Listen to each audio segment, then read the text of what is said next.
Hey you guys, I'm Ashley. And I'm Liz, and this is the Besties in the Books podcast. This is welcome. We probably both sound a little bit scratchy in the throat because we just got back from When We Were Young Fest. Yeah, or like a little bit, saucy, spicy. Just in case you guys were on the fence of whether or not we should have a podcast or a radio show, here we are. There you go. There you go. So a hotline, if you will. 1-800 just kidding. There you go. If you want bad jokes, call us anytime. Yep, daily on the fleek. Remember when people used to say that on the fleek? Yeah. Just brought you guys back. Cringe. I'm Don't glad make I fetch never happen. said that. Yeah. It felt bad coming out. It did. Yeah, I mean, I could see that for sure. So today, spoiler-free episode. We're doing something we haven't done before. We've done unpopular opinions. This is a little adjacent to that, but it's a little different because it's coming from the most toxic dregs of the internet. Yeah. So we are doing a hot takes. We're basically responding to hot takes from Reddit and Threads. Yeah. So Bookish edition. Bookish edition, of course. Yeah.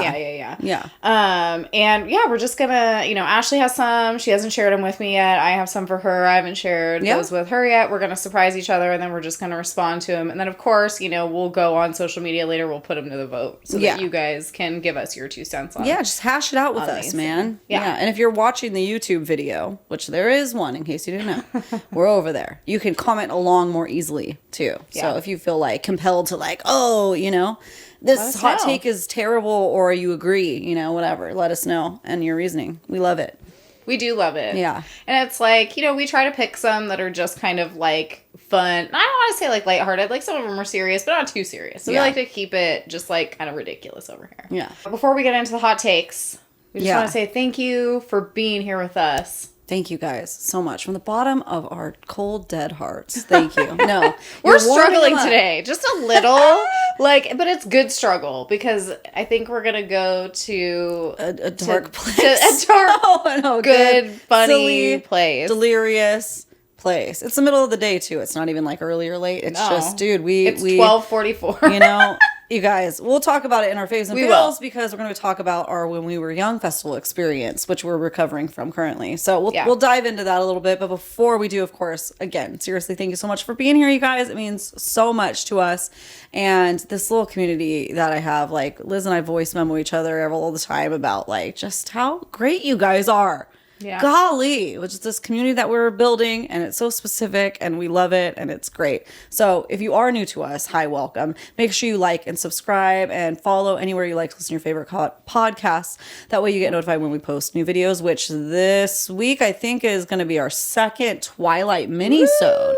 So every Tuesday you can expect our full-length podcast episodes, and then we have our bonus mini-series, Series 2, coming at you hot with the Twilight. So we can tell you guys all about how we feel reading it for the first time ever. Yeah. So it's been great. A good time. And then like Liz mentioned, we're going to be putting these to social media, which is usually on Instagram over at Besties in the Books podcast. So you'll be able to give your hot takes. Let us know how you feel about these ones. I was going to say vote on these hot takes, but then maybe we'll put a question box up to ask you guys hey, what are your bookish hot takes? That way maybe when we follow up with episode 2 of this, if you guys are into it, we can share your guys' hot takes. Yeah, because I love doing that on the unpopular opinion. Yeah.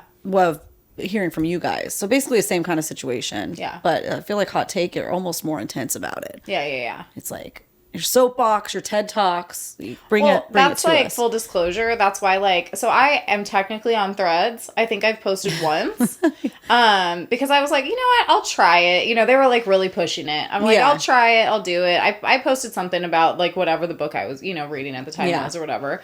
And, and then I just kind of noticed that Threads is just, it's too much for me. It's too intense with the crazy, negativity. And so I kind of just dipped out and never to return. Yeah. So this is I'll go on there if I'm I want a little drama. Yeah. That doesn't involve me. I love that. Drama that doesn't involve me Yeah. It's like top tier, you know? Yeah. And so I'll go in and I'll just like hang on threads for maybe like 15 minutes and like scroll and see what kind of crazy stuff comes up. So this is perfect for that because I was like, this is great. I could look up the hot takes, see people's, their soapbox that they get on, and then I can just exit myself back out of there. Yeah. Let's moonwalk back out of the room. Moonwalk away. Moonwalk away. I can't do it. Yeah. But it's fun for this. It is. It's hilarious. It serves its purpose. So, thanks. Yeah. It was such a positive place at the beginning, too. And then it, like, turned so fast. And then that's when I moonwalked, personally. Yeah. So, I was like, this is great. Oh, no. Mayday. I mean, we knew it was going to turn into. Yeah, because, I mean, I used to be on Twitter all the time reading everybody's drama because it was fun. It was almost like I had to make myself get out of there because you could fall into the freaking rabbit hole. Yeah. But, as soon as it changed over to the X or whatever stupid crap it is now, I was like, peace out. I was never on Twitter. Like, I literally only use it if there's something going on and I need it to be validated by the outside world. Like, if I'm like, wait, did anyone else see that? Like, I'll look it up specifically. Like, I don't know if you guys remember. It's like one of my favorite media like moments of all time.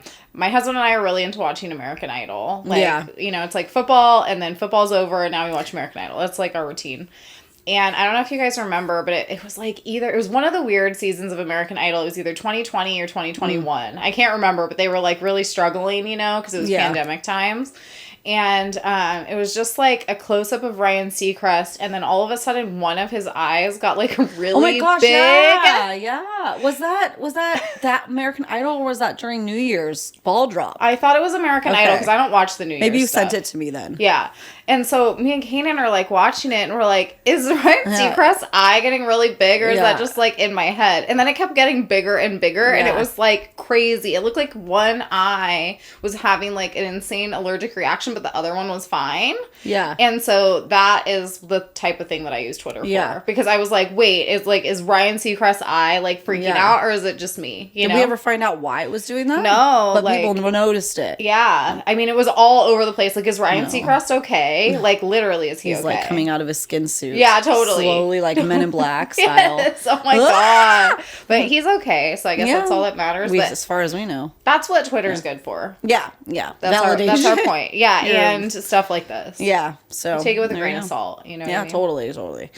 So anyway. That's what we're going to be doing. So come join the lot of us. Let's go, guys. Yeah. Let's go. Let's do it. So, should we do our When We Were Young Fave and Fail of the Week? We shall. So, this was our second year braving the crowds. Luckily, not the heat. So, it's the year of 2024. When We Were Young Fest, otherwise known as like our elder emo and persevering punk, like reliving our heyday phase. Yep. Bunch of fave bands. And we have some faves and we have some fails. So let's talk about it. So let's see. I always have to save mine because I never remember. Oh, my notes are always the best. I'm like, what am I talking about? Yeah. Honestly, there was like so many faves. Yeah. There's always so many faves. It's like hard for me to like narrow it down. We have one special one we'll talk about at the end. That's like just a collective like worldwide fave. Yeah. But like for us personally, so like I would say, for me, one of the highlights for me was seeing Saves the Day. Yeah. Because I've never seen them. Yeah. So, like, for me, it's like, they might be old news for some. But, like, for me, it was a very pivotal time in my, like, high school days. Yeah. Like, many a mixed CD, you know what I mean? Yeah, for sure. Like with Saves the Day on it. And I mean, I think I still have like some with like, the Sharpie on like the burn CD, Saves the Day, whatever. And I love how like peppy and upbeat they are while being super dark. Yeah. That's the juxtaposition, man. It's so good. And his voice sounded so good live. They just good live. So good. They sounded like you never know when we go to these things, like it's a surprise. Are they gonna be terrible? Like and there's a reason why you haven't done this in 20 years, or are they going to be exactly as they were when they were younger?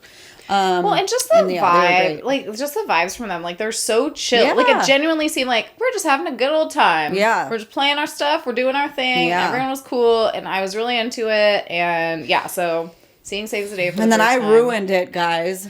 Oh. I ruined it. I ruined it. We gotta bop around. Issuing a formal apology to Liz for pulling her. It was only the last song, but like, you know, it's hard at these things because it's like 40 or 50 bands you're trying to get in. We got in a little like later in the day too, because some of the beginning ones we weren't like super into, but there was a couple that I was like, ooh, I'd like to see like a couple songs, but I also, we're running on like 4 hours of sleep. So it's like, we need to sleep in a little bit. Yeah. So I was like, okay, that's fine. But like, maybe I could squeeze in. I just wanted to try to hear this one song, and I mixed up the bands like it. Amateur, poser, idiot, I gotta say. No, but like, there is, anybody that likes this music knows, Census Fail and Finch. For some reason, since I was a teenager, I mixed those two bands up because they both really only have one album, and then they disappeared off the face of the earth and broke up and stuff.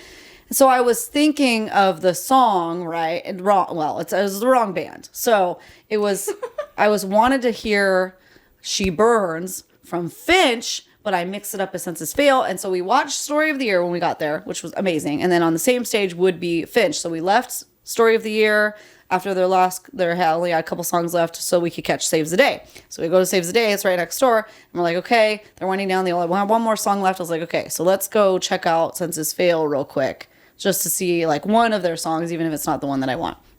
Well, we're listening to them. Like, first of all, sorry, they sounded awful. Yeah, they weren't like, good. I mean, they're not my cup of tea anyway, so I was like not expecting much, but I was like, dang, this is like, sounds not good. It was just like not good quality. Yeah. Like they were all over the place. His voice was terrible. So, and I like a couple of their songs too, but so for that, I was just so confused. So, and then I looked it up and I was like, F. So then we went back over, because it was like literally right next to each other. This wasn't one of the far ones. And then Saves the Day had just finished their set. It was, it was one song, but still, I would have rather stayed for that last song than like whatever that was that we witnessed.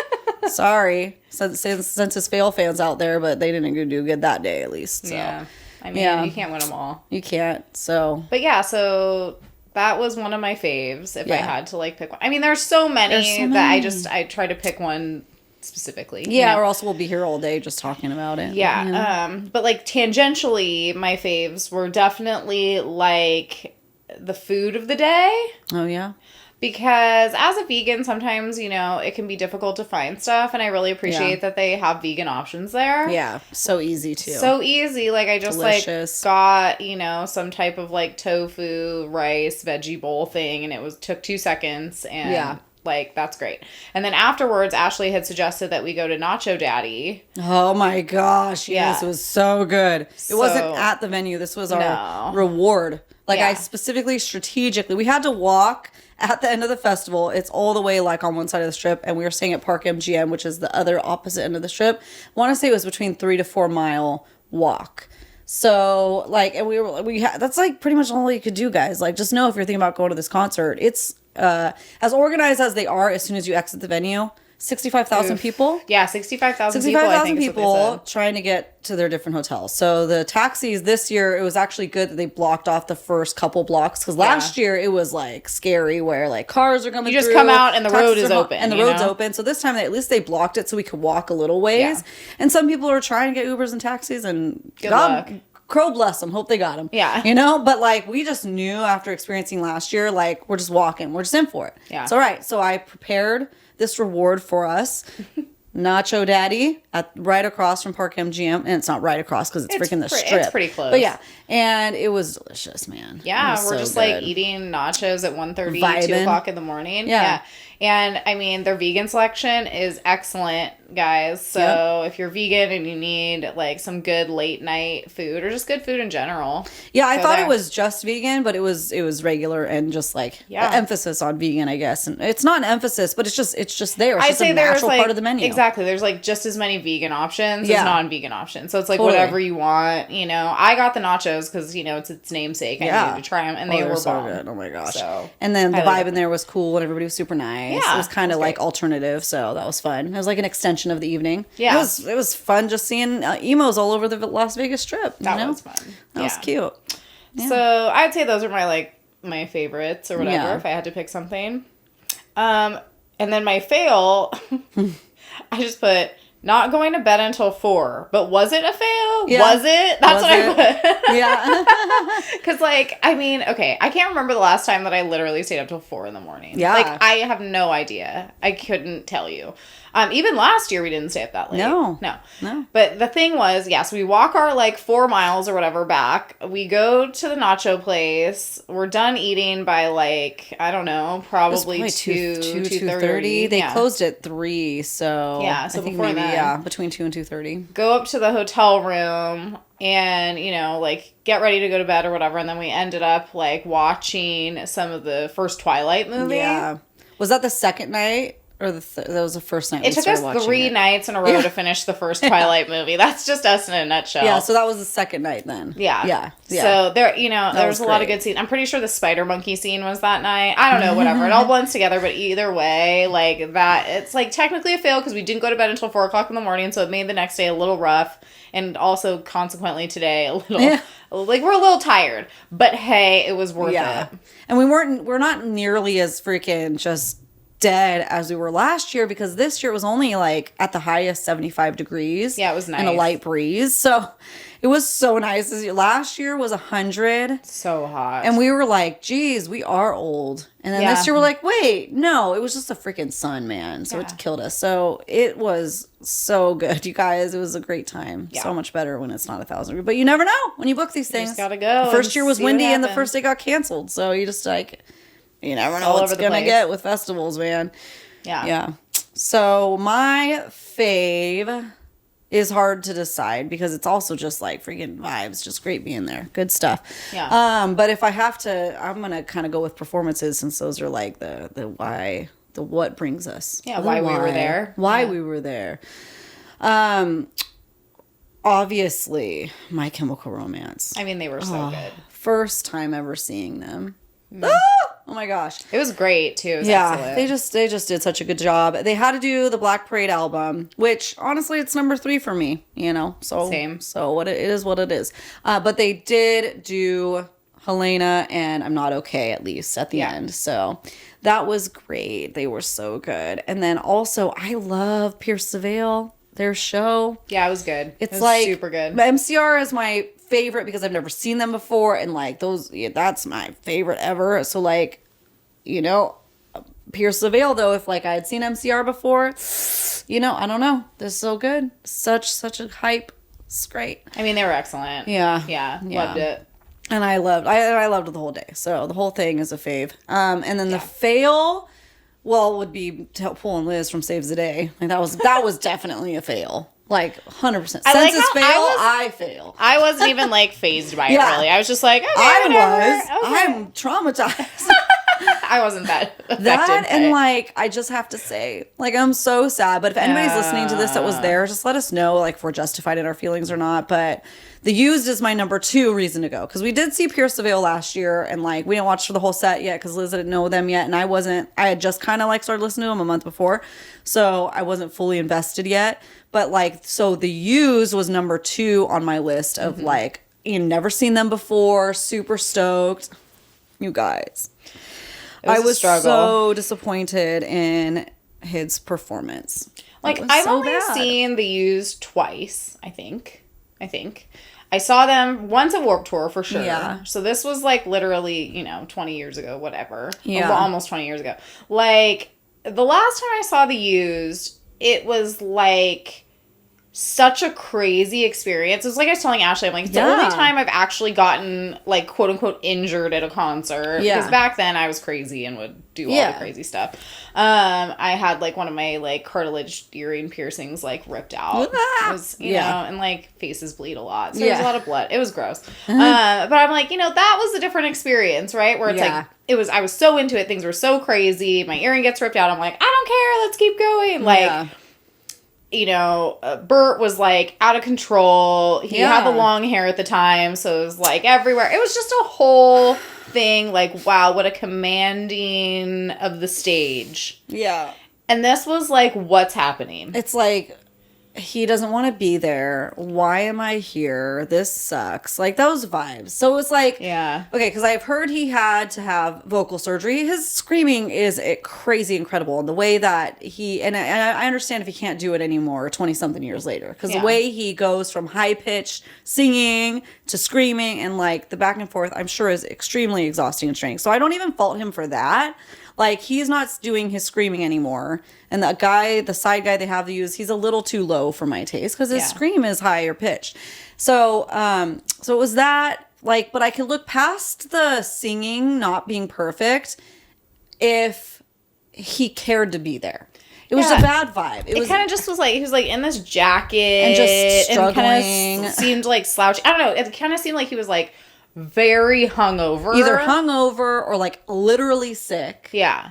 Like maybe gonna throw up. Like, yeah. Or just freaking exhausted, maybe, because they did do a show the night before, so I'm curious to find out how that show went. Well, and then it's like, you know, because at that point you're getting into the bands that everyone's there to see, so it's like boom, boom, boom, boom, back and forth from stage to stage to stage. Yeah. And so apparently they must have played their set too long, because they straight up like Oscars them. Yeah. They like just pulled the sound. Yeah. He was like literally in the middle of a song. Like super hype song. And also he finally got a little energy toward like the second to last song. The end, So it was like, it was a slower song too, but you could tell he kind of woke up. And so maybe it's the drugs wearing off. I don't know. Like, golly, you know, but we were like, okay, like finally you can kind of like hear him. And maybe it was something was wrong with the sound. Maybe something was wrong with the mics. I don't know, because I feel like we finally could hear him. And then the last song was one of his popular ones that they cut him off. And I was like, great. Literally, it was like, they literally just, someone just pulled the plug. Yeah. And it was just done in a second. Yeah. And all of us kind of were like, what's happening? And then the stage just goes black. And you couldn't tell either. Yeah. That like, because, you know, you can't hear up there or something. So people were just going, woo, woo. Are we supposed to keep singing? So like, awkward. Is this a technical error? Yeah. And then all of a sudden, like, everything starts turning off over there, and then Pierce the Veil just comes on. Because it's like the way those stages are set up, because it's the main stage, they're two next to each other, so they can immediately go back and forth. So it's literally, as soon as one is done, usually there's a couple minute break. Maybe. This was like right away. Yeah, and I looked it up because everybody was talking about it, and I guess they went 5 minutes over and played a song that wasn't, you know, on. They did one of their other albums. So I think they're, you know, trying to stick it to the man, and the man still won. Yeah. Something.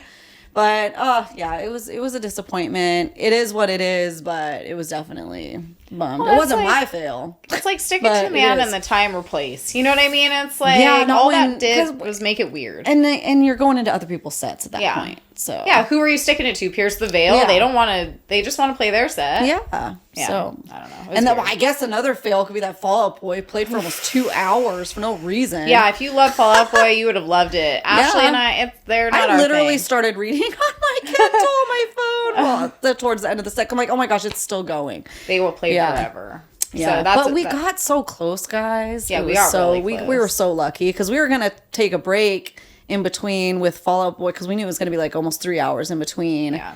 Jimmy Eat World and what's it called? Obviously, My Chemical Romance. Yeah, but we wouldn't have been able to get back. We were so close. I mean, we were really close. We're like, we got to just stay. We got to hunker down. Yeah, that was like 5-ish hours of slowly moving forward. Yeah, I feel like somewhere longer. We got up there, dude. You guys, we did it. It was probably longer. We committed 5. I think we ate at 4:30 and started getting up there in line, and then we didn't leave that spot until 11:30 at night. Yeah, that's how committed we were. And like, how first time ever I didn't have to pee. It was great. Well, we specifically rationed our water. We drank a bunch of water in the morning. So that helped. If it would have been hot, we wouldn't have been able to do that. No. Last year you had to drink water or literally perish. Yeah. Like this time it was like we had our water bottles and we would just take like a little sip here and there because we knew we're like at that point we were so close to the stage that like you can't sacrifice that spot. No. And you look up pictures of this thing, guys, if you can't visualize it. Don't do it if you have anxiety and you want to go. Just wait till after you go. Yeah. Because when we saw last year where we were, like we were in that, you can't think about it. That many people, we were so deep. But surprisingly, it filed out much quicker than I thought. Like, I was like, this is going to be crazy. Because we didn't stay till the end last year. We left during Green Day's set because we were, Trey Cool was struggling too. Yeah, like, are you okay? They did fine, but we were just kind of like, you know. We had seen them a bunch We're tired. We had just been in the heat all day. That was a long day. So this was much easier on us and our bodies. Easier. So, yeah.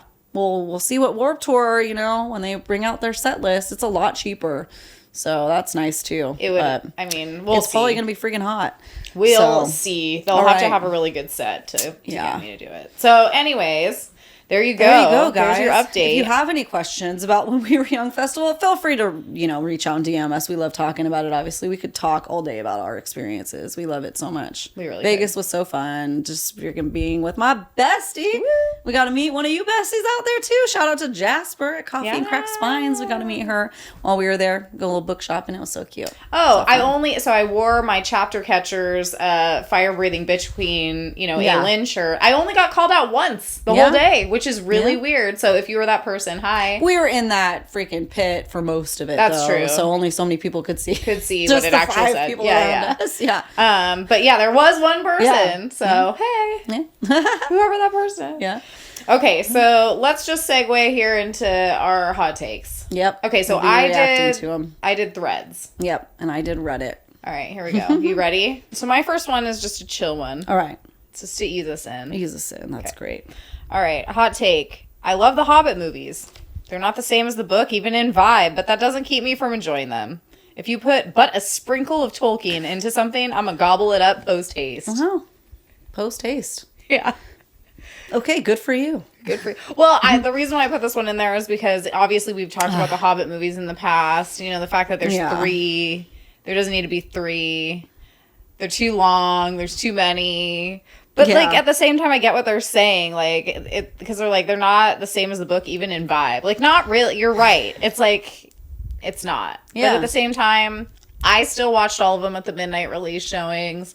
I still have rewatched them. I'll probably continue to rewatch them. Okay. Because I'm kind of in that bandwagon. If you sprinkle some Tolkien in there, I'm into it. You know what? I appreciate this hot take because I haven't even finished them because I was just like, a principle alone, right? Because The Hobbit's such a short book that I'm just like, I can't do this. It just feels like a money grab. But I just need to get over it because everything's a money grab these days. Yeah, it's true. That it's just like, yeah, F it. At least it's the world. Just what would I complain if there was more? Like if Avatar ever became a thing and you just got more of it? Yeah. I wouldn't complain. So why am I complaining about this? I don't feel like they didn't ruin it. They just did too much. Yeah.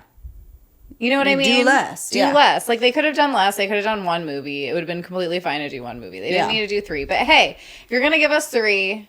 Should we be complaining? Yeah, exactly. I don't really feel... I personally, I understand, but I still enjoy. Yeah.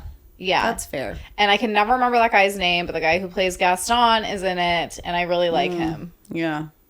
That's good. Yeah. So, you win. I need to give it I'll give it a, you know what? You changed my mind. Who is that? Jesselder?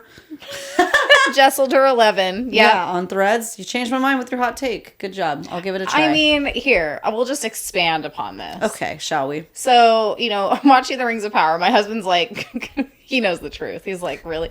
Okay, so... We've been watching, it takes us forever to get through the Rings of Power because, I'm sorry, but listen, here's my hot take. It's boring. Yeah. And here's the thing. It's, exactly what this person is saying. It's slow. It's kind of boring at times. Yeah. It's it requires a lot of brain power, too, to, watch it. It's not the type of show where I'm just going to, put it on the background because I'll miss stuff.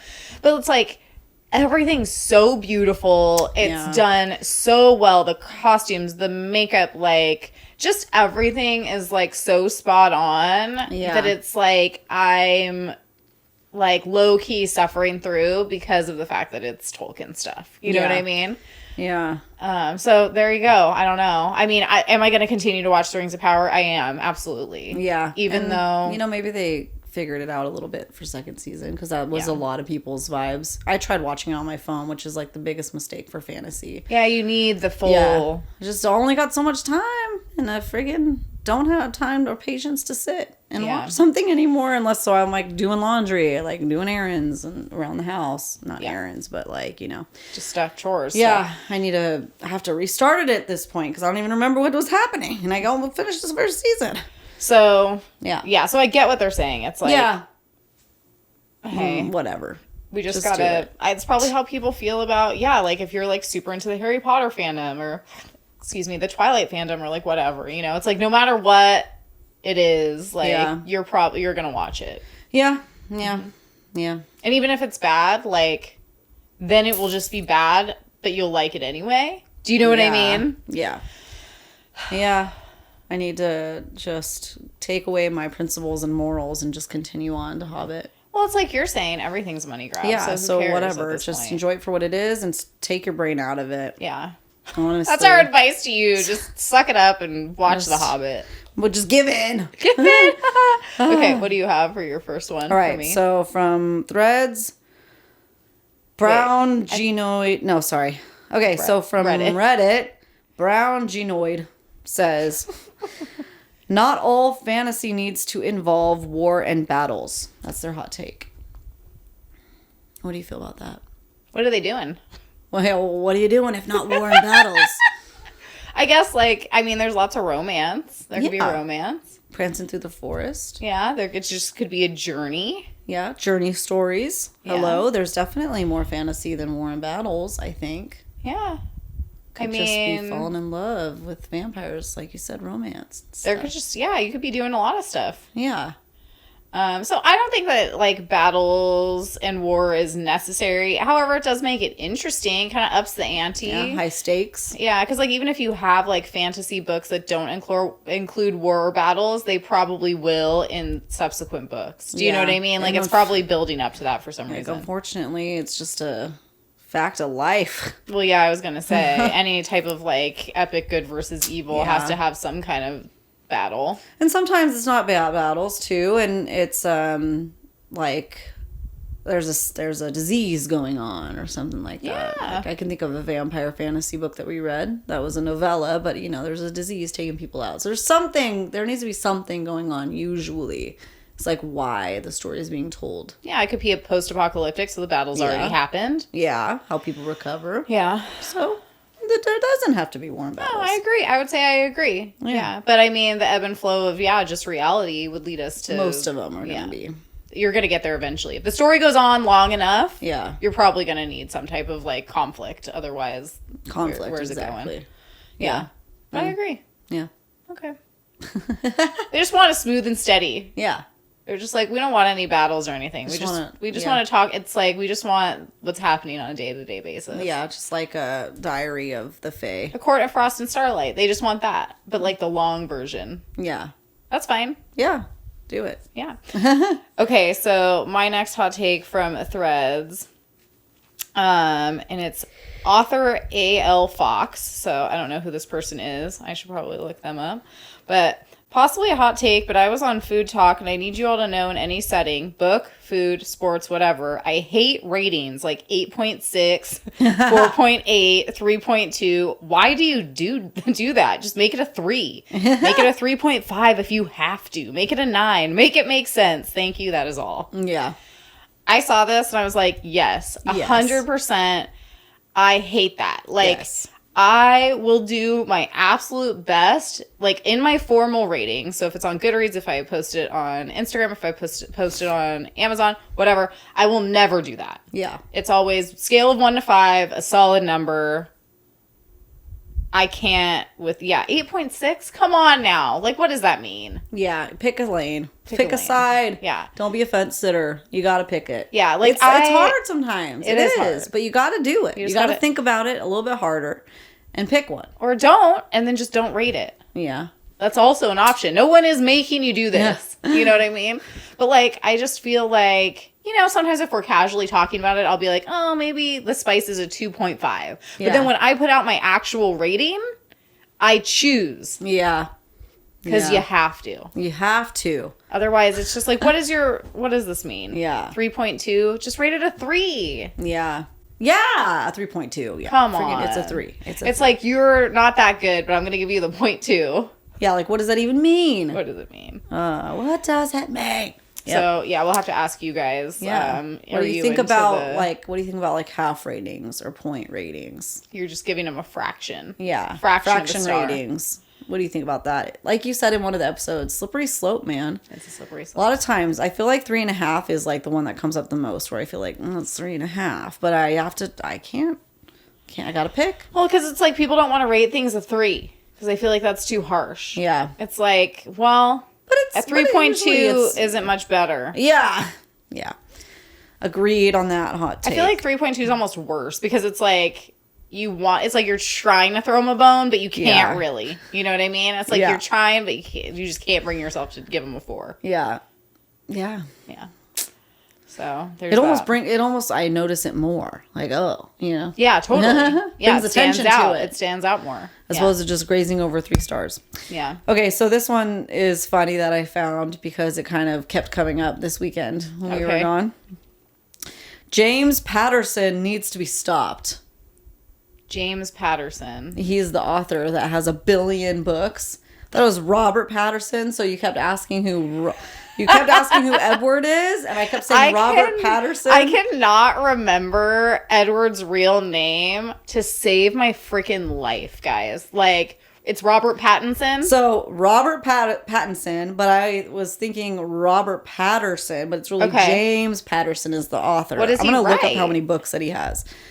Is it like mysteries? Is it like old man books? He's like a Tom Clancy. Yeah. He's one of the guys that has all the bendy spine books, cracked spine books, and all the used bookstores. I'm going to look up how many James Patterson books are there. Okay.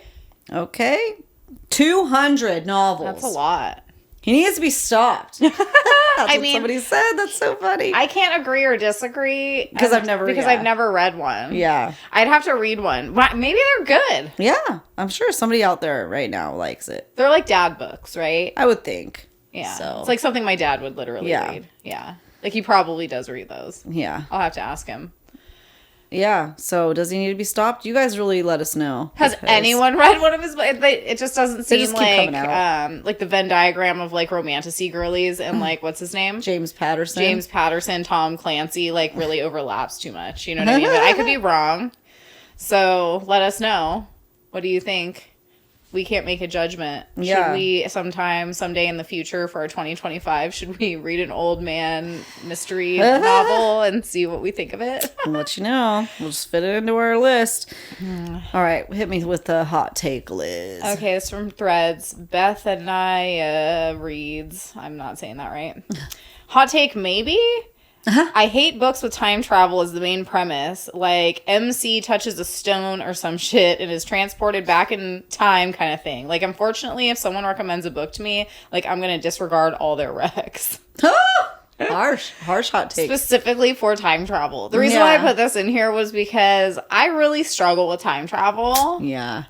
Not because I don't love it. Like, it's so interesting and I really appreciate it as a concept. Yeah. However, it's like, does it make sense to me? And I find myself being continuously confused by it. Yeah. And like pulling you out of the story in a way. Well, kind of, because then I'm like trying to rationalize it too much. I feel like in fantasy, it's a little bit better because it's like, it's fantasy. So you can just kind of accept it as it comes. Yeah. I feel like I struggle more like in movies and stuff when it happens, because then I'm like, well, that doesn't make sense. How would this happen? You know? Yeah. And has anybody seen Butterfly Effect? Yeah. Careful. Cautionary tale. Time travel. I mean, it's like, how many times did I like make my husband pause like the Terminator movies to explain to me what was going on? You know what I mean? Like, it's just, it's confusing. Yeah. It's confusing. Yeah. But hey, but then it's like, you know, we can read fantasy books where we're like, oh, is it time? It's like time travel, but also like travel to different realms and like all this dimensions, stuff. Dimensions, yeah. Freaking worlds and all. So is it confusing? Yeah, but we don't really need to understand how it works. Yeah, I'm okay with it personally. Yeah. So I don't think, and that, I mean, kind of playing off that hot take is like, if somebody recommends something to you that you specifically hate, do you feel like they should be completely discredited from recommending anything to you ever again? No. That's a little harsh in my opinion. Yeah. Just let somebody know, oh, it's time travel, no thanks. And also, that's so specific. Yeah. Like, how are they supposed to know? Do you walk around with a shirt that's like, I hate time travel, don't talk to me about it? Yeah. Don't talk to me about it. Like, it comes up so much, you need to have a t-shirt. Well, that's what I'm saying. Yeah, how would these poor people know? Like, how would they know? Yeah. So take it easy. Just like, how don't about be so crazy. That's on you. I think personally, my hot take would be that like that's on you, the reader, that's reading the recommendation. You know, if somebody recommends something to you and you have a hard board boundary against time travel, just ask. Yeah. Is there time travel in this? Yes. No, thank you. Because I don't think that's going to be something that's included on the trigger warning page, exactly. You know? Because, like, most people aren't triggered by time travel because we haven't experienced it. I don't think. But, you know, different strokes for different folks. Yeah. What was I going to say? Like, for you, like, does he wear an earring? I don't. But, like, even then, like, still read it. I've had so many people recommend books that weren't my cup of tea for me to read.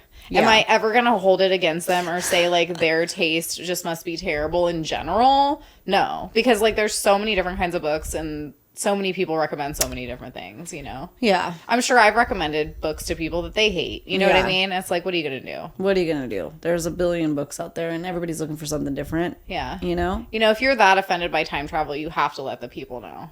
You just have to go around with a megaphone. Yeah, don't talk to me about be that guy with travel. the sign. Yeah, exactly. The guy with the sign. Just like let it be known. You know? Yeah. That way there's no confusion. Yeah. It's a little, that part is intense to me. Okay.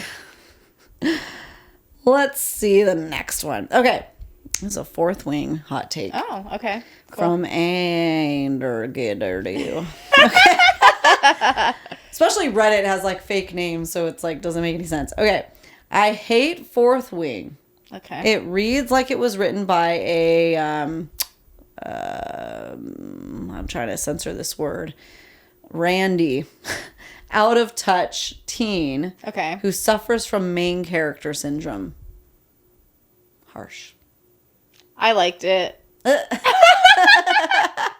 I mean, that's the thing. I feel like a lot of people liked Fourth Wing. So you're wrong, Anger. Yeah. We're calling you out specifically. Andrew Gander dudes out there like, how rude is my high tech? I can say what I want. No, you can say what you want, but you could also be wrong. Yeah, totally. No, I liked Fourth Wing. Did it take the like internet by storm? Sure. But I sometimes feel people then don't want to like something because it's so popular. Yeah. It's like that contrarian like, kind of I'm curious, like, would you like it if you didn't know it was so hyped? Because sometimes the hype also ruins it because you expect it to be so much more than it is. Well, I guess this is the thing. I liked Fourth Wing for sure. I think I even rated it 5 stars. Yeah. I'm pretty sure. Yeah, I'm pretty sure me too. Okay, my issue with Fourth Wing is not even that it just got like super hyped because to me that's exciting. And that's like good for you. Like it's good for everyone. Yeah, it's good. It's like but I mean good for the author. Like why are we crapping on that? Yeah. Like no. It's like it should be great. Like right, it's good for everyone. More people have access to it. More people are reading. More people are reading. Got a lot of people reading too, just like Akatar. Yeah, exactly. Like the author's doing well. Maybe they'll pick it up for a TV show. Then it'll make it even more accessible to people who possibly don't enjoy reading. Yeah. Whatever. It's like, it's good. I think it's good across the board. My issue is that I just don't really understand, like at the end of the day, like why Fourth Wing blew up to the extent that it did over so many other books that, in my opinion, are just as good or better. Yeah. In the same genre, specifically. Yeah. So I don't really understand the Fourth Wing phenomenon. Yeah. It's like, were we just like starved for dragon lore for too long? Maybe. Like, is that what it was? Yeah. Because, I mean, we all know we love a good dragon story. Yeah. But, it's just, I don't know. That is the part about Fourth Wing that I don't get. But I do feel like I enjoyed it, so... Yeah, so I liked it as well. We're not talking about Iron Flame right now. We're talking about Fourth Wing specifically. Differentiate between those. So I think it blew up, honestly, because it was like at a big part of book talk and Bookstagram being built up. And that's true. It was one of the, I don't want to say the first, because obviously sprayed edges and stenciled edges have been around since for almost the ever. No, even before then. Since books. Since books. That's been around. However, since we were binding them in human skin, I mean, arts and crafts, like book talk originally.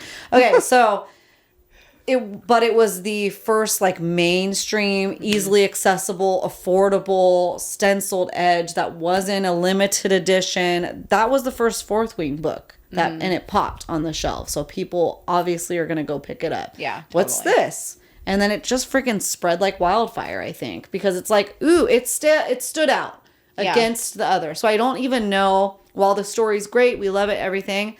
I think that, like, good thing it was good. Because I think it was picked up because of the way that it looked. Yeah. You know, we were totally judging books by their cover. I mean, how many times do we pick up books and add to our TBR that we have nothing about, but it's pretty. But it's pretty. So, and you're right. I mean, it kind of like it was, you know, a lot of these like special editions we have to order from Fairy Loot, or you have to have a subscription to even get on the list to order one of these special editions, or they say sell out, or they're more spendy than regular book. But it's like the first edition Fourth Wing, as you said, had the dragon edges, like had all that going on, and you could just go to Target and pick it up for $15 like off the shelf.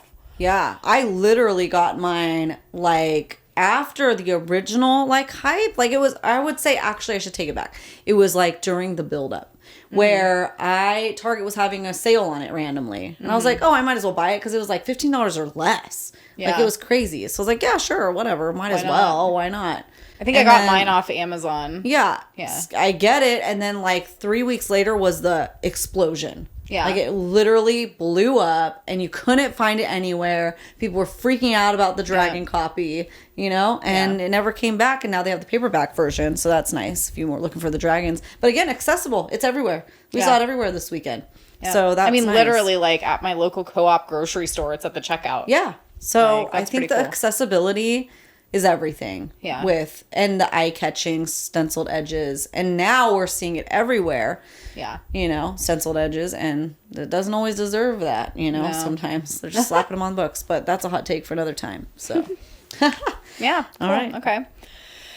So this is from RJ Val DePreris. All right. Yep. Here's a hot take. If I DNF a book at 50%, I still mark it as read. Yeah, that's a hot take. Yeah. I'm saying no. No. I hate that. You do not get it so much. You don't get it counted as read, and don't review it unless you put it in bold at the beginning. I did not finish this book. That way we can continue. You shouldn't rate it. You shouldn't rate it, but if you're like, that's why there needs to be, and we'll die on this hill, there needs to be a way to review books that there's a division of DNF. Mm-hmm. That way it's not changing the stars. Because it's not fair. How many books do we read where things don't pick up till halfway through? Yeah. And it changes the game. Mm-hmm. Totally. Yeah. I don't like that. And you DNF'd it at 50%. You didn't read it. You didn't read it. It doesn't count on your list. I'm sorry. Because honestly, at the end of the day, those are list goals. Like, they're just made up. We're putting our own goals. It's just for ourselves. So why are you cheating yourself? Yeah. Like, who is this for then that you're counting it as read? Yeah. Because you didn't finish I mean, think about it. Okay. You go up to someone who reviews books. Let's say, whatever. They're your friend. Yeah. And you're like, hey, I'm thinking about reading blah, blah, blah. What did you think about it? And they're like, oh, I only rated it 1 star. I really hated it. Yeah. And you're like, okay, maybe I won't read it. And then you find out when you go on their Goodreads account that they actually DNF'd it at 50%. Yeah. And they rated it 1 star without even finishing the whole second half of the book. That, to me, would discredit their opinion as a book reviewer, because I'm like, you're out here giving advice to people and sharing your reviews and you didn't even read it. Yeah. I don't know. That seems suspect to me. Yeah. I don't like it. Yeah. I agree. Yeah. Okay. I agree. Because, you guys let us know. You could be against us and you could be all for them. That's fine. That's fine. But it needs to not be counted. That's like me. Like, well, then can I count everything I read? Can I count the mail that I read? Like, there has to be a line. We guys, we have to have standards. I just feel like the bare minimum should be you finished it. Yeah. You finished the book. You finished the book. How unsatisfying, too. Yeah. I think. To just be like, I don't know. Whatever, dude. I know that's going to be a very polarizing one. It's probably going to be very 50-50 on the polls when we post it later. But and that's okay if we don't agree, guys. That's all right. It's totally fine. Yeah. We'll just roast you next time. Just kidding. Yeah. Call you out specifically. Yeah. No, just kidding. Okay, so having a good plot twist does not make a book good. It's just shock factor. From Maeve Veyosovo. I know that people want me to pronounce these things, so. I don't know. I guess I would. Here we go. Here's the logical train that we're going to go on. Choo choo. I'm all aboard. Here's the thing. Does a good plot twist mean that a book is good? I guess not. However, have you ever read a book with a good plot twist that wasn't good? Yeah, probably. Really? Name one book where you were like, wow, that plot twist was really good. Okay, well, when you put it that way. And then you're like, but the book sucks. But, like, your intensity changed it. Like, it depends. Like, oh, that was a good plot twist. No. Like, it was a good plot twist. Really good plot twist. Yeah, like, it was a good plot twist. I mean, because I've read plot twists that almost change your mind about the book. They're right. like, okay, then, I guess I'll keep going. That's what I'm saying. I feel like you'd be very hard-pressed to find... Like, there's plot twists in books that aren't good. But are there good plot twists in books that aren't good? That's the difference. I would argue you'd be hard pressed. Like, I don't know that I could come up with a book with a really good plot twist where I'm sitting there and I was like, "Ooh, I didn't see that that was gonna happen. I didn't see it coming. I'm surprised by it. It changed the trajectory of the story." But you know what? That book kind of sucks. I don't know. This would be something that I have to report back later. Like, I have to really consider and think if there's been. We'll have to pose that to the people, too, because I'd be genuinely curious. Is there a book that you could think of that had a really good plot twist, but then you ended up not liking the book? Yeah, because I could definitely think of books that had, just regular plot twists. Or a plot twist that I truly didn't see coming, and it was a really crappy plot twist, and nobody wanted. That no one wanted? Yeah. I mean, is that a good plot twist, though? Yeah. No. So, that's why. You guys let us know what you think. I think that might be hard. That's tricky. It might be like it's an oxymoron. You know what I mean? Like, maybe not quite, but close. It's arguable. Mm-hmm. So on Threads, Selena Airy says, hot take, I don't think there's such a thing as overrated.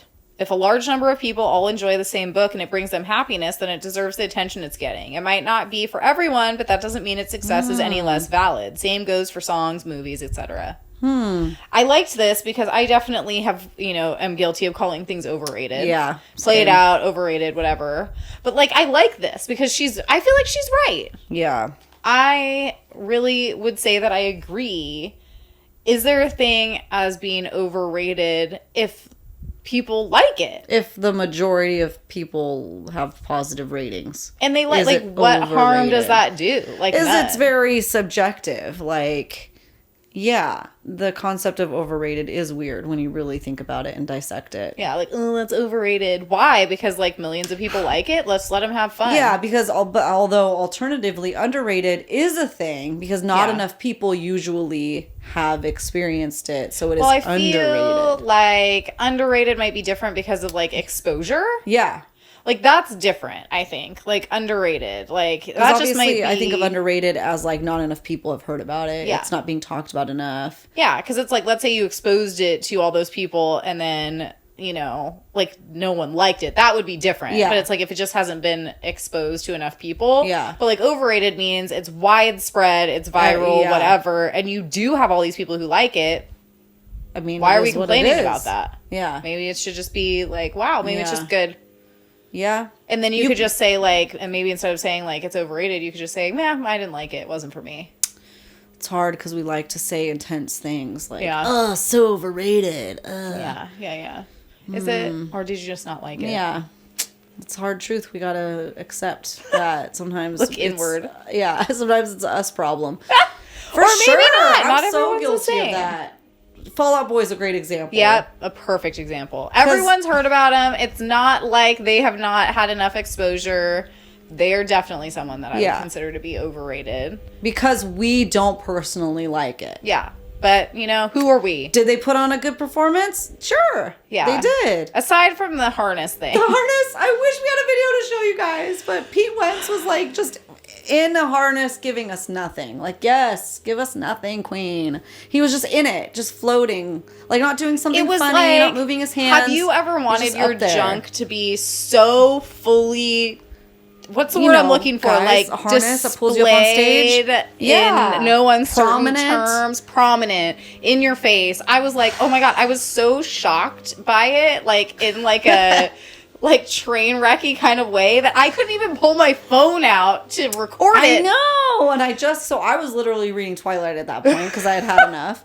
And Liz is like, oh my gosh, I can't take this. And I'm like, what? I'm like, oh my gosh, she's in the sky. Just doing nothing though. That's the thing. It's like literally like he's just doing nothing. He's just hanging out. And that's it. There's got to be. If I find footage, I will put it in the YouTube video for you guys. Yeah. I'm sure someone recorded it. I had taken my phone out right when he was coming down. I was like, dang it. I mean, it was intense. Oh my gosh. Like, those images will haunt me for all of my life. So, I should try to take that word overrated out of my vocabulary, but it's hard because, you just like that, the drama. Oh, the drama. Yeah. Get a reaction. But, at the end of the day, it just means you don't like it as much as the rest of the world. Yeah. The majority. And, gives them joy if it's not hurting anyone. I mean, that hurt my eyes. Yeah. And my mind's eye that I have to see forever. Yeah. But you know what I mean? It's not hurting anyone. It's all in good fun. So is it overrated? I don't think technically anything could be overrated. Exactly. Or are you just grumpy about it? It just is highly rated by the majority, and it is what it is, and you don't like it. Just let people have fun. Yeah. Like, we let people enjoy Fall Out Boy. We weren't being contrarian about it. We were just minding our own business. Yeah. So did they play too long though? Yes, they did. I think even the Fall Out Boy fans agreed though. Yeah, minus the first 2 rows. Obviously, they're going to be the most hyped. But even people were getting tired because we're there to see MCR most part. Yeah. Except one TikTok that I came across today where they gave Fall Out Boy 10 out of 10 and MCR 4 out of 10. That's crazy. So then I did discredit them. Oh my gosh, we didn't talk about. So at the beginning we had our fave of the whole entire festival that we didn't even mention because we forgot it when we were talking about everything else. Well, let's do one more hot take. And then we'll tell you. That'll be a nugget at the end for all of you to stick around. It's about Gerard, so stick around. Yeah. Okay, hot take. Every physical book should come with an ebook copy or at least a steep discount for an ebook copy. I agree. Is that a hot take or is that just a good idea? That's just a good idea. I would say okay, ebook maybe, but what I think is that every physical book copy or ebook should come with a free audio version. Yes. That's what I think. How about a bundle of all 3 at a discounted price? Amazon, honestly, get it together. Sometimes you buy one version and then you don't have time to read the physical, but it's easier to access on your Kindle, or you need to listen to audio. I would like to just buy one thing. Yeah. Of course, they wouldn't do that, though. They want us to buy all the things. Yeah. Well, Liz found a really good hack for Kindle. We've talked about it on one of the episodes, where you can go into your accessibilities and you'll have to look this up because it's a little bit tricky, but just look up how to turn your Kindle book into an audiobook. Does it work on your Kindle? Does that have headphones? Yeah, it works on Kindle and on my Kindle app on my phone. So that's what I do, is because I've always wanted to be able to jump from my book reading with my eyes to listening with my ears without having to lose my place, having 2 different situations, finding that, because that's so annoying. So now that we figured out this hack, look up Kindle, how to turn it into an audiobook, accessibility, and should be able to come up a tutorial because you can easily do that. Yeah, you can change the voices. Yeah, and is the voice perfect? You. Of course it's not. It's more, It's more like robotic. But you can change the accents and stuff. Yeah. But obviously audiobooks are going to be more theatrical and performed and pronounced correctly. So it's a give and take, but it's worth it. They could not have to deal with. It'd be great if we didn't have to deal with this at all. Yeah, and they are all synced. I obviously can't sync your physical book, but it would be so nice. Yeah, I mean, I do know that Amazon does give you a discount on audiobooks if you already own the Kindle version. I didn't know that. Yeah, if you go, let's say you already own the Kindle version and you go in to look it up on Amazon again, and it'll give you all the different options for purchasing. Yeah, it will give you it says purchase the audiobook for a discounted rate or whatever. Okay. Huh. So it's discounted, but still, because I think I checked with Twilight just because I was curious. Yeah. So we're reading Eclipse right now, and so I was I have the ebook version, and I was okay, I wonder how much it would be to add on the audiobook version. I think it was still $11 or $12, and I was not worth it, so I didn't do it because I could use the Kindle hack. Yeah. But I need to reset that up on my new phone because it's gone after So anyways, but it is still discounted because I think normally it'd be closer to $20 or something. Yeah. So that kind of goes back to this tangent that we went on while we were in Vegas too, is that, you know, like, remember the days when you'd have your Blu-ray and digital download included? So it's kind of that concept. Yeah. You know, you're buying your physical and you want your digital. Yeah. Maybe you could pick. That'd be nice. You buy your physical. Ooh, idea. Book World.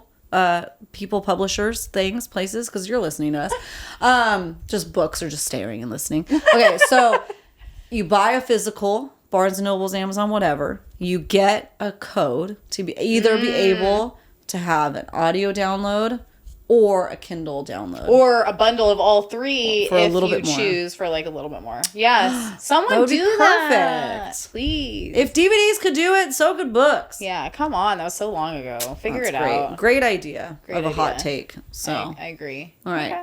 Hit us with one more. Okay. This is interesting. Okay, this is, did I read that right? On Threads. I don't know if this is a hot take or not, but authors reviewing other books does not sit right with me. Especially if it's a poor review. I know everyone has the right to, but as an author, you know how much work and dedication goes into finishing and publishing a book. Tearing apart the work and the author is a major red flag. So I have a specific opinion about this. It's Go ahead. Okay, so I can only speak for myself, obviously. I personally, so as a book reviewer who is not an author at this time, I will rate things however I feel like I want to rate them. I'm not the person who's like going to censor myself. I'm not going to rate something super nicely just because I feel bad about it. I'm going to rate books 1 and 2 stars and publicly post it. Am I going to tag the author? No, I'm not going to be a jerk, but I'm going to write honest reviews for you guys. Yeah. However, so in my business owning world, so in my like in real life, whatever you want to call that, I've owned my business for about 8 years, and I know a lot of other local business owners. Mm-hmm. I do not rate any other local businesses with a negative rating. Yeah. I don't do it. Even if I go into another local business and I have the worst experience, this has happened. I've had terrible experiences with customer service. I've had bad food experiences. Yeah. I've had whatever, I will not ever post that publicly because I feel like it's just really uncool to do. If someone gives me really great service, I might write them a really good review. Yeah. But I just don't feel like as a fellow like business owner in a local community, like it's my place to like call out other local business owners. It's a foundation for drama. It's a foundation for drama, and I don't like to get involved in that kind of thing. For sure. Like that's what it feels. Yeah. Because it's a small community. It's a small community. If you're an author and you're going around posting negative reviews of other authors, it's just going to you have to know it's going to give a certain look. Yeah, totally. At the very least. Yeah. If you want to choose to do that, then that's on you. That's your prerogative. But it's going to create a look of you like the drama and you better be able to take it. Because sometimes I feel when I've seen that drama going on Threads, it's like the author that posts bad reviews all the time and is like super critical of their peers. Yeah, it's like you could dish it, but you can't take it. It's almost like a coworker, really, if you think about it, because you're in the same circle. Yeah. And then they will be the same ones that cannot take a bad review and freak out. And it's like, but you'll have no problem like doing that. So you got to be careful, I think. I think that if some of my favorite authors I would see like all these negative reviews from, I'd be like, put a bad taste in my mouth. So yeah, just because you're in that same industry, so you gotta. And what happens when you run into that person and they find out? Yeah. Well, and also kind of like I feel like you're so close to it. It's like, what's the point? Like literally, what's the the reviews to make you look better? Yeah, exactly. It's that's like what it's going to come across as. Are for the readers. Yeah. Let the readers who are not involved in it past the point of reading, let them do it. Yeah. Or let like the critics to professionally write reviews do. Or just stay on the positive note. Yes. Definitely share, if you're an author, share other books that you love, and recommendations. Don't waste your time putting other authors down, even if they're truly not good works. Unless they're to you. Because it's to you. It's subjective. Yeah. And it's going to put a bad taste in people's mouth. Yeah. It is. 100%. Yeah, it's like if you don't have anything nice to say, don't say anything at all. Yeah. I feel like that's a good time to do that. Yeah. Like, there's plenty of people out there who are going to read and review books that aren't you. And so, yeah, just like if you loved a book, scream it from the rooftops. Yeah. But if you really hated something, what's the point of you going and calling out another author? Mm-hmm. Yeah. Like, there's really not one, I feel. Yeah. Yeah. Yep. So there you go. Okay, so our Gerard treat. We'll put it on the screen for you. Yeah, we have to. That way you guys another can see fave. it. His hair tossle, if you will. What did we call around it? the world. It's like, okay, it was like, let me paint the picture for you. I gotta close my eyes. Yeah. Okay. So, not really. I'm not gonna keep them closed the whole time. But, I mean, you talk about freaking, what's his name from Fall Out Boy searing his crotch into my memories forever. Yeah, okay. It's the opposite of that. Yeah. It's like, this is what erased all of those terrible thoughts from my memories. Okay, so first of all, we've determined that Gerard is a vampire. Yeah, it just is what it is, guys. How is he aging backwards? He did it. It's like he's aging backwards, but like also forwards. Yeah. It's like he looks more manly now, but yet young. Yeah. What's happening? His skin was so smooth and so tight on his face, you know, like. But like not in a creepy way. Not in a creepy way. It just looked, his face looked good. His bone structure looked great. He's got great bone structure. He has great hair, and he kept doing the angsty swoop. And he did it in a way that wasn't like an annoying, like it wasn't a Bieber tossle. No. It wasn't like a weird, because even the Fall Out Boy guy kept messing with his hair. Oh, that was weird. horrible. Maybe we're biased, but still. No, it was gross. He had the same freaking hat. Okay, whatever. So like, he would keep like moving it, and then obviously the Pink Me Once guy had the long hair and would. I mean, that was kind of funny. It was different. The way. I think it's the whole thing, because he's in it. Package. He's like feeling emotional. His music that they wrote, and he's feeling it, and he's angsty, and it's the way it goes through his fingers. No, it's two things. Here, listen. This is what it is. That is for me. So he had very like Jack from Titanic adjacent hair. So it's less like you know, a little shorter, but yeah. Yeah, but it had that vibe of like the almost like the 90s heartthrob hair, but like in a grown-up good way. Yes, 100%. 100%. It was slightly shorter. It was definitely a little bit more emo. You're right. Sorry. But it's the same. It was more emo, so it threw me off. Yeah. It's literally the same. So you know, it was done well.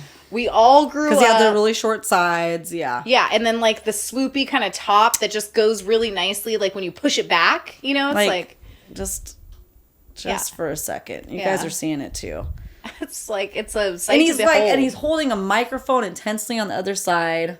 Well, then he's swooping his hair, so it's sweaty. So there's that. So he's got good bone structure. He's sweaty. He's got our 90s teen heartthrob haircut, but like updated and on a man. So we're like, it's triggering something in the brain.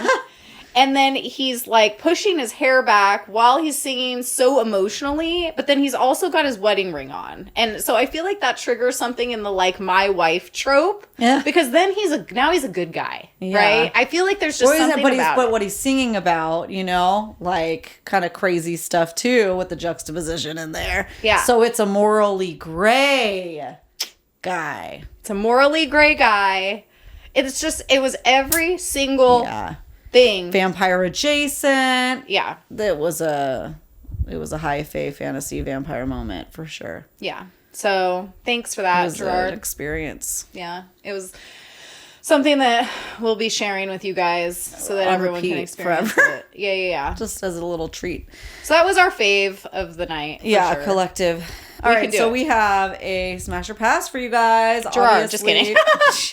Yeah, we already put that to the people, so. Yeah, I think he was 100%. Yeah. So. That was our first. I wasn't unhinged, though, by any means, at least in our opinion. No, I'm sure. I mean, there's got to be someone out there who doesn't think that Gerard is attractive, but who is that person? I don't know. Okay, Toothless from How to Train Your Dragon, if you were also a little dragon. If I was also a little dragon, he seems nice, but no teeth. He literally has no teeth, right? No, he has teeth. No, I thought he's toothless. I thought that he ends up like having... a little gummy smile. He doesn't ever get teeth? I haven't seen the full movies. I've just seen one of the, like, side quest movies. No, I watched it forever ago, and the sequel. No, I mean, it's a dragon, obviously Smash, so, I mean, wait, I have to look it up now. Does Toothless gets teeth? Does Toothless have teeth? Maybe it takes a while. Yes. Okay. Wait. Yeah. Toothless for How to Train Your Dragon has teeth. Why is he called Toothless? I haven't seen the first movies. I don't remember, because it's been a long time. I need to watch them with my girls. They have retractable teeth. Purpose of Night Fury is having retractable teeth. Well, that seems convenient, so, yeah. Yeah, I don't remember. I just remember him being so freaking adorable. Ooh, I would love to be that girl dragon. The white one. She's cool. She's really cool. So I'll be his... I think that's his girlfriend, right? His little girlfriend, so I would be that. She's really cool. Would you be that? Yeah, I'd be that totally. for sure. Totally. I like how you're like, Smash, but if he actually has no teeth, then no. Yeah, maybe not. Yeah. That's the gums for me. He's got retractable teeth. Yeah. Very vampire adjacent. Yeah, he's a vampire He's a dragon vampire. Yeah, cool. Okay, what do you have? It's been on my mind. I was like, just do it on the Halloween episode. I don't know. I'm just going to do it now. Okay. Headless Horseman. Smash or pass? Okay, so you won't smash a dragon with no teeth. I didn't say I would smash the Headless Horseman. I'm asking you. You're asking me basically if I would smash a guy with no head. Yeah. Where's a pumpkin sometimes? Before he throws it in fury. The fact that I have to think about this is hard. He has no earrings, so that's good. That's true. He doesn't have an earring. He's not going to talk too much.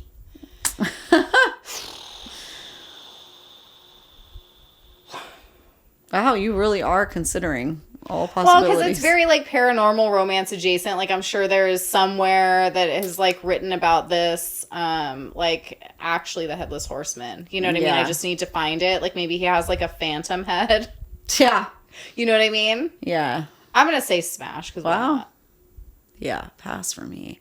But I get the vibes. Is it the no head? I do get the it's the no head. But I do get the vibe. So it's something you have to think about. So you guys think on it this week, and we'll let you vote too, so you can be heard. Because no head. Different strokes for different folks. Yeah. But he does have a good vibe. He rides a horse really good. He does ride a horse really good. Like intense. And a sword. Yeah, so maybe like before he lost his head.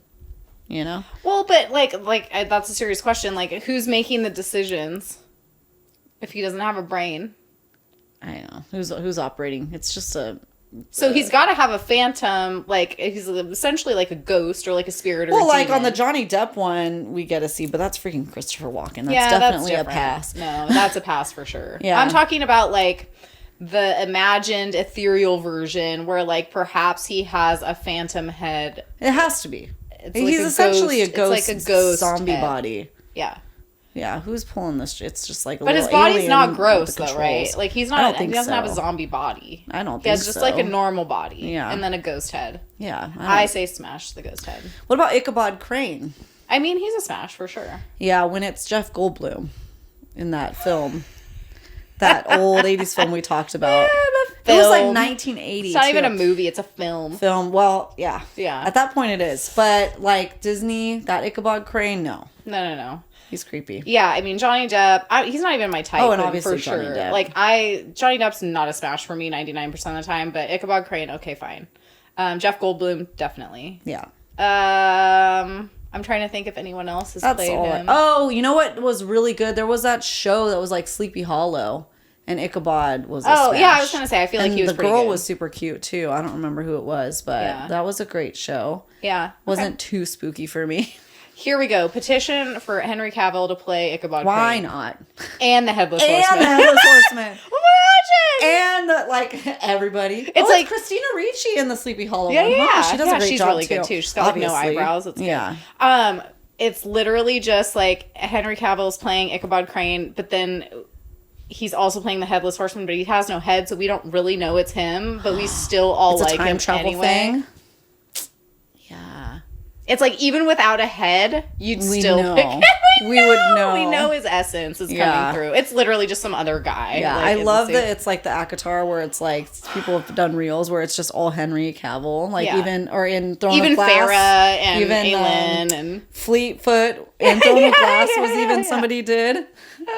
I loved it. Classic. Like sold. It's great. He could just play all the characters. Yeah, so good. So true. All right, that's all we got time for today, guys. I mean, that was great. Thank you so much for joining us again this week for our weekly podcast here on Tuesdays or whatever day you're able to listen. We appreciate it so much. Make sure you just subscribe, follow, like anywhere you like to listen to your favorite podcast, and follow us over on TikTok and Instagram as well, Besties in the Books podcast. That way you too can vote in these polls and let us know your hot takes, because we should probably do that right now so that you guys can let us know while it's on our mind, while it's on everybody's mind. While we're at it, we're reading Twilight. You guys know about that. We've got the minisodes coming out every Friday for the next few weeks. So join us again in a couple days on Friday for the next one. And make sure you're following us over on Fable at Besties in the Book Club.